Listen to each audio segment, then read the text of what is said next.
You've arrived at your destination.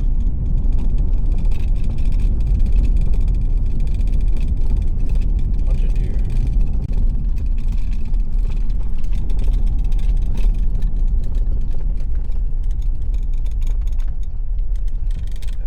Hi, my name is Blaine Christopher, and I'm rehabilitating this ranch near where I went to college at Tarleton State University. About 40 days into the project, and since it's my second time around, everything's just come easier. So I'm thrilled with the progress at this point. We've got the frontage cleared and gonna start thinking about fencing and an entrance now. I got a container delivered and a little pad around that still needs some work. And you can see the power trucks here in the background putting in my power pole. Well, we've had our first breakdown.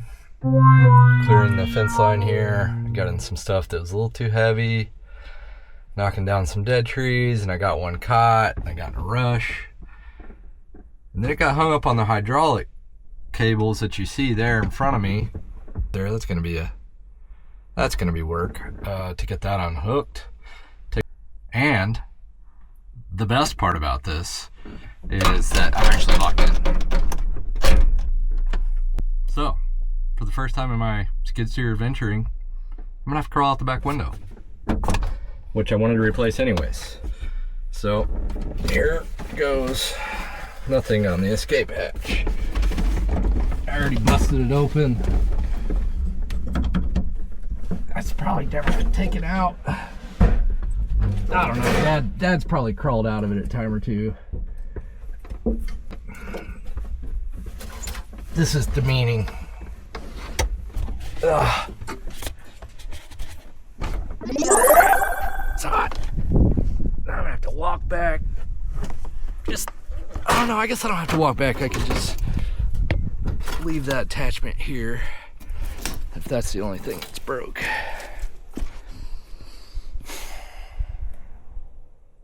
This is like, if you think about like days in the workplace of type accidents, I was thinking about it last time. I was like, I don't think I worked 8 hours last time without breaking it. And we're probably right about at the 8-hour mark today, so small wins. That was the sucker that got me. That's the leaky hydraulic hose. And this is the branch that was locking me inside. Surprisingly not actually that big of a deal. Or maybe it was that one. Here I go, starting to replace. First I've got to pull off that hydraulic hose and then pull it out of its sheathing and then get a bunch of zip ties off of it so that I can take it into what ended up being the John Deere or Telus place outside of Coleman. I really enjoy working on the skid steer, and if you're going to be doing forestry work, this is just part of it. So it takes time, but you learn how to do it over time. When I did the last project in Desdemona, I did it with the help of a lot of people, but also largely alone, similar to this project. So one of my goals for 2024 was to find my voice a little bit more with my writing. And as it turns out, I also started doing a bunch of film, and it seems like this is where I have been finding my voice. So here we are, listening to it. Important to get plenty of cactus and everything. There was another.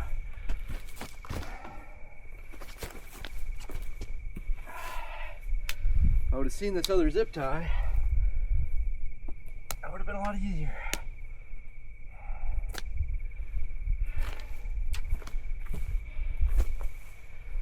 Like a glove, it should just slide out right now. Yep.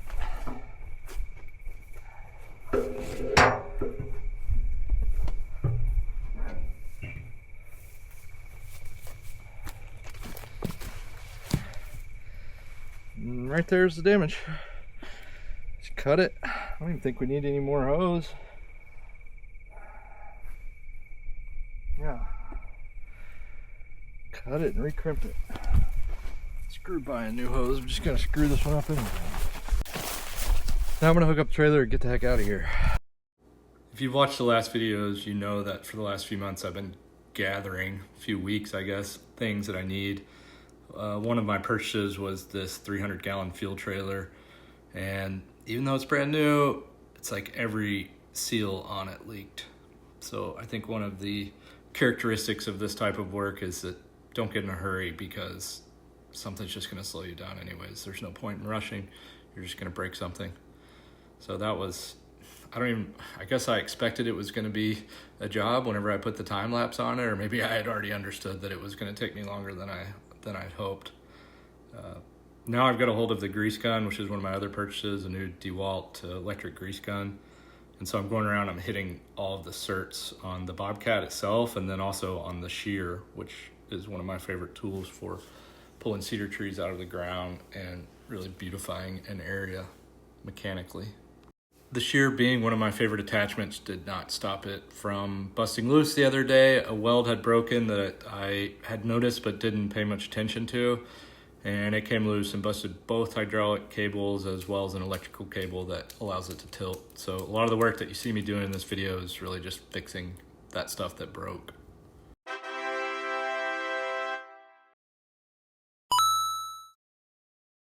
So here I am pulling out the window that I was going to go. I actually went and quoted and I'm getting it replaced with another tempered glass window, and I'm working on pulling out that individual fitting for the hydraulic hose, but as you can see, it starts leaking hydraulic fluid, and I couldn't actually get the fittings off. You can see me here YouTubing it, trying to figure out what I'm doing wrong. Lefty loosey, righty tighty. And at the end of the day, I was like, I just got super frustrated. I got one of them off right there. And here I am with the cooler out, doing everything I can to get the other one off. It's not gonna come. And so I've decided to take the attachment, put it in the truck, which was gonna need to happen anyways because I needed to fix the weld that was broke on it, that I think I probably discovered during this time period. So 100 trips to the toolbox, go over there, put that back in. And what I did not do was pull off the old fitting, which you'll end up seeing later bit me right in the bottom.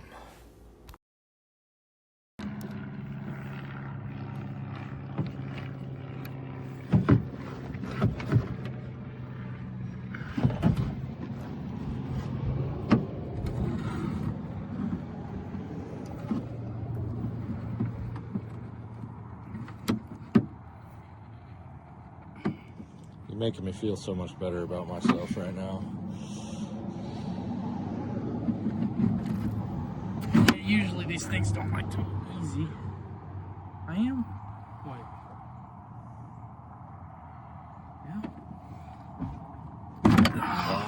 There we go. Right, it's heavy. Okay, we're out here at dark. We gotta do a few last things. Home. First thing we're gonna do is put the back window back in place because I ordered one today and I ordered it with their regular freight, so it's gonna be a few weeks. $631 to see out of the back of this thing, so it'll be worth it.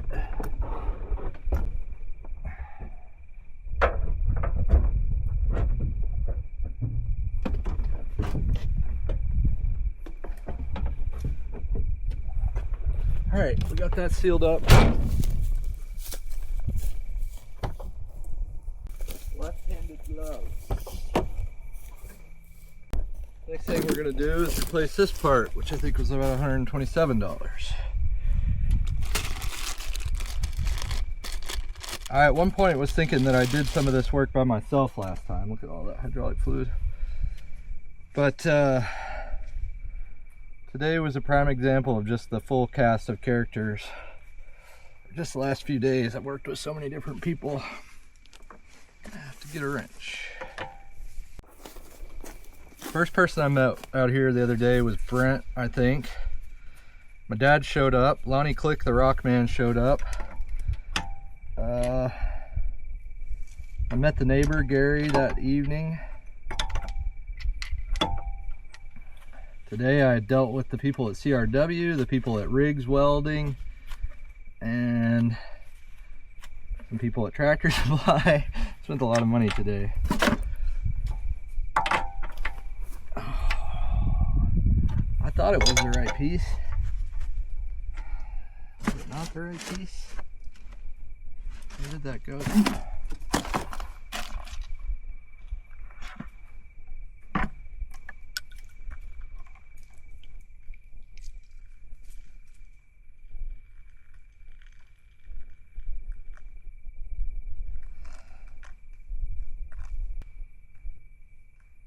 that look like the same piece to you? It doesn't to me. I had a 50-50 shot.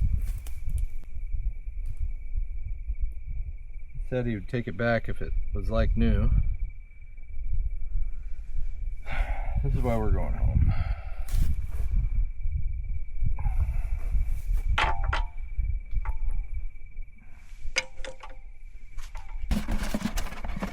This is why we're going home.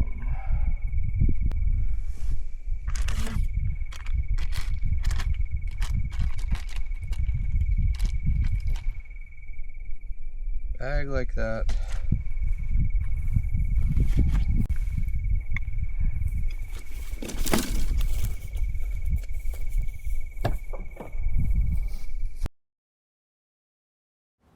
So the other day I had gone out to Brazos Point and met my broker, and he was giving me a culvert.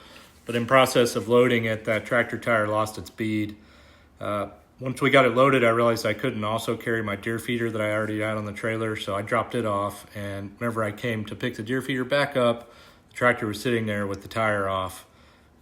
So I went ahead and fixed that for Dan. He still hasn't found that out yet, but it took a minute. Putting the finishing touches on the electrical cable that powers the steer and actually allows it to pivot on a fulcrum. Like everything else, that's not done with hydraulics, it's done with electronics. And I've broke it enough to know how to fix it. Adding new hydraulic fluid, which is like the lifeblood to that thing. And then once again, fixing the diamond cutter and putting that hose back on that Tellus, which is John Deere and Coleman, put back on with a die. I wish I would have filmed some of that because it was actually really interesting, like big metal dies. Make sure everything's nice and tight and re-zip tied and re-sheathed. And getting ready to rock again so I can actually work the next time I'm out there instead of just repairing stuff that I broke the last time working. 52 stick pickup here at my new protein feeder and future food plot site. And here you've got the southeast corner of the property, which has been cleared off. There was some rattlesnakes denning there on the left side. And you've got me recorded by the drone, but sped up to 20 times, working with the shear and starting to kind of clean up that frontage and get some of these cedar trees out of the way. You can also see my neighbor has his silage for a dairy farm over there, and I was shocked at how busy it was there with trucks coming and going. So I definitely don't want my entrance to be directly in front of those people.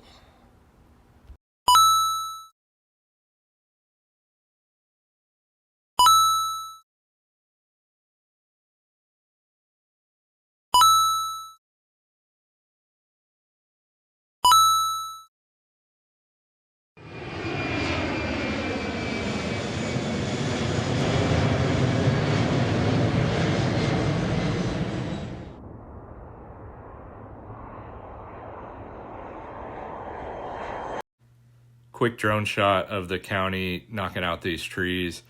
Again, I'm just so thankful they did this because there's some big rocks in there. You're right on the corner of the county road.